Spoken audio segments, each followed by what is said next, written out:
Et on retrouve la chronique de Philippe avec son billet d'humeur à 7h18. Une mauvaise humeur, bien évidemment. Ben les copains, ça va devenir difficile de chronico-billet d'humeurisé si ça continue comme ça. Déjà, j'attaque fort.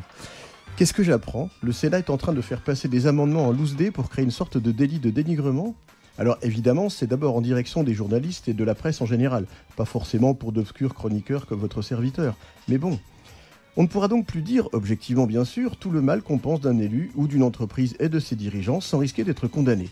C'est d'autant plus grave que la liberté de la presse et donc d'informer est l'un des premiers droits constitutionnels dans notre doux pays et que si on commence à s'y attaquer, ça sent mauvais. Mais où est le problème, allez-vous me dire ?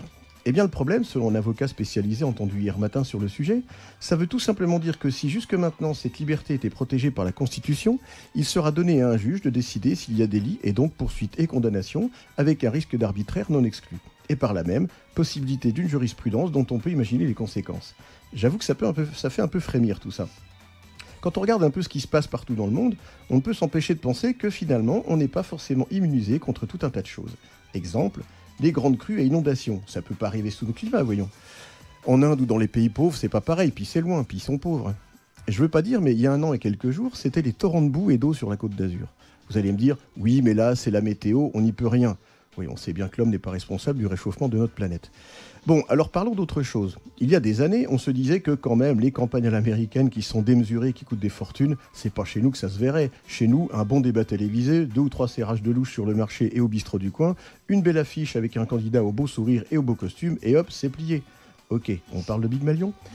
En plus, aux États-Unis, les campagnes sont en grande partie financées par de levées de fonds privés avec des dîners à 1 000 $ le couvert. Chez nous, c'est quand même le contribuable, que j'ai de plus en plus de mal à écrire en un seul mot, qui paye les fortunes pour, au final, s'intéresser de moins en moins de gens si l'on se réfère au nombre d'électeurs.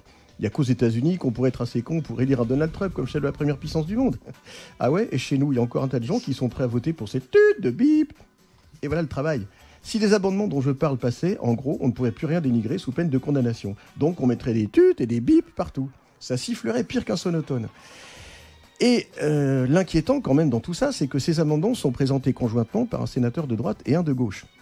Bref, tout ça pour dire que quand on critique les pays, notamment d'Europe, qui s'attaquent à des libertés fondamentales, on pourrait peut-être commencer à être vigilant chez nous. Ne faisons pas comme l'imbécile qui, quand le sage lui montre la lune, regarde le doigt et pas la lune. Vous allez me dire, ouais, là tu exagères un peu quand même, faut peut-être approfondir le sujet avant de t'emballer comme ça, il y a peut-être un peu de mauvaise foi, non ? Et là, je suis entièrement d'accord avec vous. J'espère que j'exagère, et il y a peut-être un peu de mauvaise foi. Et c'est d'ailleurs pour ça que j'ai changé de sujet au quasi-dernier moment pour mon billet de ce matin.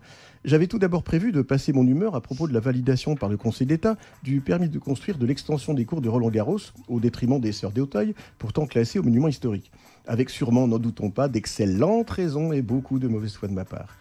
Mais l'actualité, c'est l'actualité. Et la liberté d'expression et d'information est quand même plus importante qu'un cours de tennis, somme toute, un sujet à 2 balles. Ceci dit, un billet d'humeur sans potentiel mauvaise foi, comme disait Mao, c'est un peu comme un poisson sans bicyclette.